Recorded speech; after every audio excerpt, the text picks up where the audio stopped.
Today, the world has become a global village. Different nations, different religions, and cultures have come very close to each other, as a result of which religious, moral, and cultural issues are clashing with each other. Only those who have strong beliefs, have deep knowledge of their religion, and respect their religion, country, and culture can keep their religion safe. It is also ground fact that religions, nations, and civilizations have neither any charter nor any practical code for all aspects of life.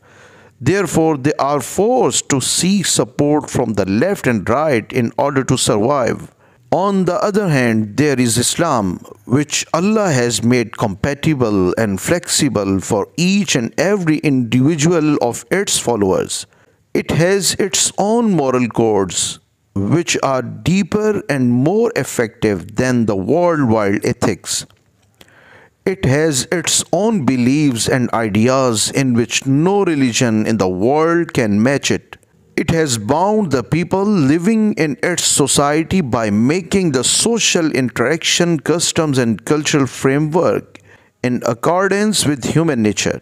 It has provided a roadmap from bowing before Allah to market ups and downs, transactions, and supporting the needy.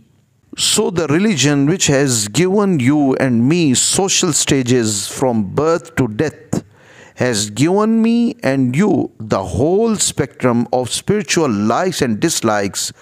So its believers have the right to follow the laws of the perfect man instead of the laws made by the common man. Rather than the laws of men, those who make men follow the laws given by Allah.